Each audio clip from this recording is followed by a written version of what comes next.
Good morning, students. Myself Patel Laksha. Today I am going to start your Standard 7 Social Science in History subject.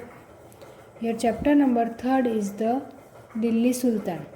तो students हमने ये third chapter में हमने इसके आगे 2 video देखे, तो उनमें हमने सारा ये 2 वीडियो में जो भी था दिल्ली के रूलर्स कौन थे इसके बारे में देखा.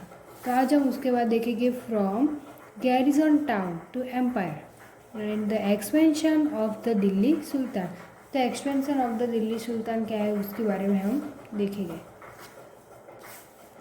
इन early 13th century the control of the Delhi Sultan rarely went beyond heavily fortified towns occupied by garrisons. The Sultan seldom controlled the hinterland of the cities and were therefore dependent upon trade, tribute, on plunder for supplies. मतलब कि यहाँ पर ये समझ में आता है कि अर्ली यानी पहले 13th सेंचुरी यानी जब 13th सेंचुरी हुई थी तब उसकी बात की गई है. तो दिल्ली का सुल्तान जो थे वो कंट्रोल मतलब कि यहाँ पर ये बताया कि ये हिंटरलैंड यानी हमारा जो भी शहर होता है हम जहाँ पर रहते हैं उसके बाहर का इलाका, तो उसके अंदर का जो इलाका था हम जहाँ पर रहते थे उसके अंदर था, उतना भी वो दिल्ली सुल्तान जो था वो कंट्रोल नहीं कर पाते थे. वो 45 टाउन ऑक्यूपाइड बाय गैरिजन यानी उतने भी वो अपना इलाका कंट्रोल नहीं कर पाते थे. The sultan seldom control is the hinterland of the cities and were therefore dependent upon trade, tribute and plunder for supplies. यानी ये जो सिटीज़ थी हिंटरलैंड ऑफ द सिटीज़ यानी वो जहाँ पर रह रहे थे उसके बाहर की सिटीज़ जी तो थी. Where therefore dependent upon trade यानी वो दूसरे ट्रेड पर अपन डिपेंडेंट थे, ट्रिब्यूट थे और प्लंडर ये सप्लाइज करने के लिए वो लोग क्या कर रहे थे, डिपेंडेंट हो रहे थे. तो यहाँ पर बताया है कि हिंटरलैंड एंड गैरिजन टाउन. ये जो गैरिजन टाउन है उसकी बात की है. Hinterland that lands adjacent to a city or port that supply it with goods and services. यानी ये जो हिंटरलैंड है वो क्या है, जो कोई भी लैंड होती थी वो क्या करते थे सिटी और पोर्ट के द्वारा क्या करते थे, सप्लाई करते थे, गुड्स एंड सर्विसेज को वो सप्लाई करते थे. और ये गैरिजन टाउन तो अ फोर्टिफाइड सेटलमेंट विथ सोल्डर यानी जो सेटलमेंट था वो भी सोल्डर के साथ करवाते थे, वो क्या था, garrison town. Controlling garrison towns in distant Bengal and Sindh from Delhi was extremely difficult. Rebellion war even bad weather could snap fragile communication routes. Delhi's authority was also changed by Mongol invasions from Afghanistan and by governors who rebelled at any sign of the Sultan's weakness. The Sultan barely survived these challenges. Its consolidation occurred during the region by Ghiyasuddin Balban and further expansion under Aluddin Khalji and Muhammad Tughlaq. यानी यहाँ पर ये बताया कि controlling करना यानी जो garrison town थे उनको पर कंट्रोलिंग करना, वो distance Bengal and Sindh from Delhi was extremely difficult यानी एक्सट्रीमली यानी वो जो हमने आगे पढ़ा था तो इंटरनल वो अंदर का था, और ये बताया कि हम जहाँ पर रह रहे वो लोग जहाँ पर रह रहे उनके बाहर का एरिया. तो वो क्या था, बंगाल एंड सिंध फ्रॉम दिल्ली के था वो जितना क्या बहुत ही डिफ़िकल्ट था. वो यहाँ पर बताया रिलीजन यानी rebellion war and bad weather could snap fragile communication routes यानी वो जो भी स्नैप्स फ्रीजाइल जो कम्युनिकेशन था, मतलब जो भी रूट थे वो कैसे थे, वेदर के अनुसार थे। उनका वेदर बैड वेदर था, रिबिलियन और वैर इवन के अनुसार। और दिल्ली अथॉरिटी जो भी थी, दिल्ली अथॉरिटी वॉज, उन्होंने चैलेंज भी किया था मंगल के साथ। वो लोग क्या करते थे, मंगल के साथ चैलेंज करते थे। और वो भी क्या, उनको भी ऐसा लगा कि जो इन्वेशंस फ्रॉम अफ़गानिस्तान, वो लोग क्या थे, अफ़गानिस्तान से आए थे एंड मतलब कि उन पर अटैक करेंगे, ऐसा उन्होंने सोचा था। By governors who rebel at any sign of the sultan weakness. और यही उसको मन में सोचकर वो क्या वीकनेस उसमें वो पूरा वीकनेस हो गया उस साइन ऑफ द सुल्तान, मतलब जो भी सुल्तान वो था वो क्या वीकनेस हो गया।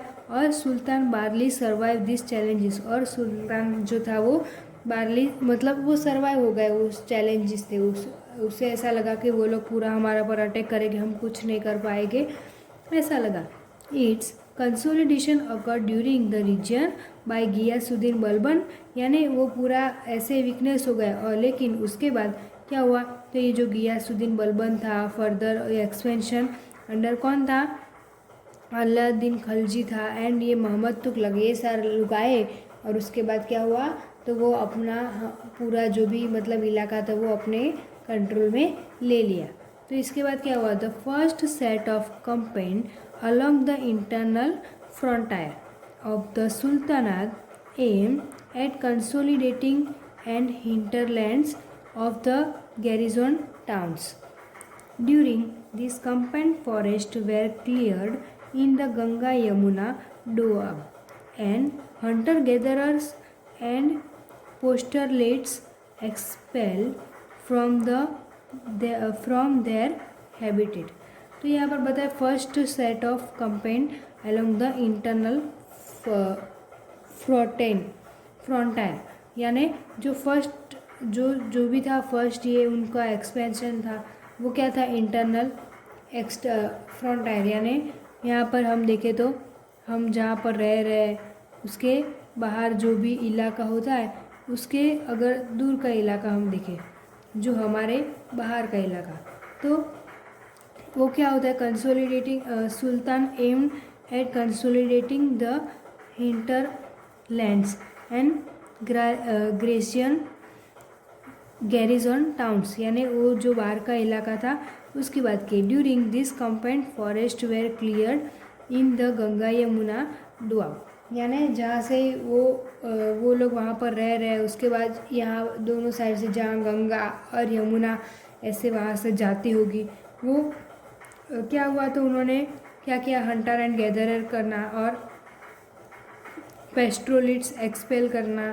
फ्रॉम देयर हैबिटेट, और उनकी हैबिटेट के अनुसार उन्होंने ऐसा करना शुरू कर दिया। इसके बाद this lands were given to patient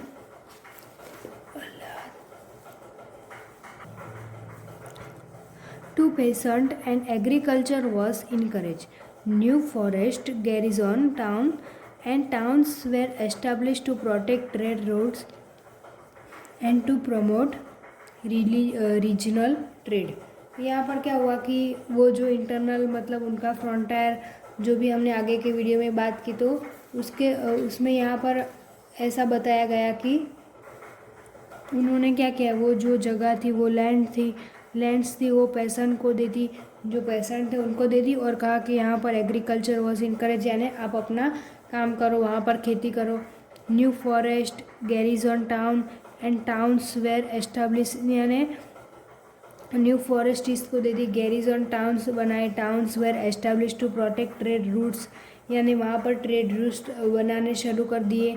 और क्या किया, प्रमोट रीजन जो भी रिलीजन मतलब रीजनल ट्रेड थे वो भी प्रमोट करना शुरू कर दिया। The second expansion occurred along the external frontier of the Sultanate.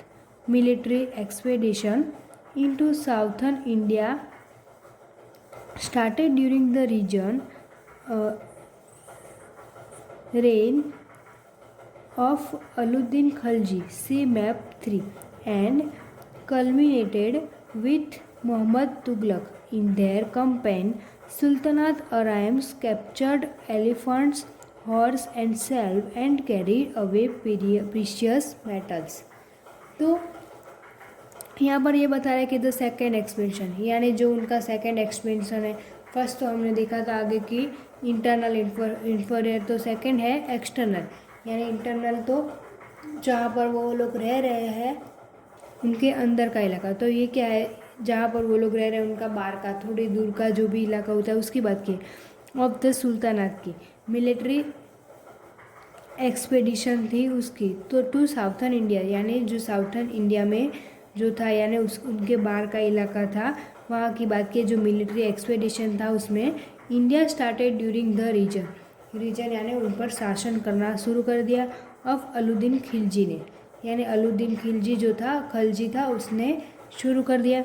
और कल्टिमेटेड विथ मोहम्मद तगलक, और वो दूसरा था मोहम्मद तुगलक, ये दोनों ने ये शासन करना, रीजन रेन करना शुरू कर दिया। और इन देयर कंपेन मतलब कि सुल्तान राइमिस करना और कैप्चर एलिफेंट, यानी उन्होंने कैप्चर एलिफेंट्स, हॉर्सेस, सेल्फ्स, वो सब लाना। और कैरीड अवे प्रीशियस मेटल्स, जो भी प्रीशियस मेटल्स है उनको भी लाने उन्होंने शुरू कर दिया। और क्या हुआ कि वो लोग कैंपेन्स अलग अलग चलाने शुरू करने लगे।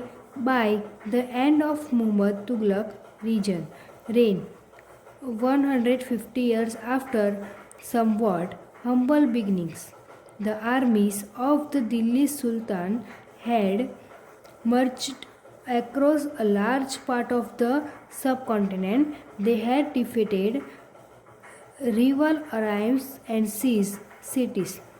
The Sultan collected taxes from the peasantry and dispensed justice in its realm, but how complete and effective was its control over such a vast territory? तो यहाँ पर ये बताया है कि जो मोहम्मद तगलक है उन्हें क्या किया, रेन किया, मतलब कि शासन किया। कितने उस उनका एंड था तब तक, मतलब मोहम्मद तगलक का जब ने तुगलक था उसने एंड था किया जब शासन करना, मतलब 150 years आफ्टर, पहले। समवट हम्बल बिगनिंग, बहुत हम्बल बिगनिंग करने के लिए। एंड क्या किया, armies of the Delhi sultanate had marched across a large part of the subcontinent, यानी वो इंडिया का, मतलब हमारे इंडिया सब कॉन्टिनेंट में बहुत लार्ज पार्ट ऑफ जो भी था उसमें एक्रॉस मार्च करना शुरू कर दिया दिल्ली सुल्तानात ने। They had defeated rival armies and seized cities, और उसके साथ क्या हुआ, सारी सिटीज़ अराइम्स हो गई, सीज हो गई, मतलब लॉक हो गई। The sultan collect taxes, sultan ने क्या किया, टैक्सेस कलेक्ट करना शुरू कर दिया from peasantry and dispensed justice in the realm, यानी फ्रॉम मतलब जो पेसेंट थे वो और डिस्टेंट जस्टिस जो भी थे उनके से टैक्स कलेक्ट करना शुरू कर दिया। But how complete the and effect was, क्या हुआ, control over such a vast territory, और क्या था वो वेस्ट टेरिटोरी के साइड पर है, ऐसा भी उनके क्वेश्चन पूछा गया। तो यहाँ पर ये जो मैप यहाँ पर हम देख रहे हैं कि वो पूरा इलाका, ये यहाँ पर ये पिंक कलर की लाइन दी गई है, वहाँ पर उन्होंने क्या बताया है कि वो पूरा इलाका उन्होंने अपनी तरफ से, ये इतना बड़ा इलाका अपने इलाकों में कब्जा कर लिया।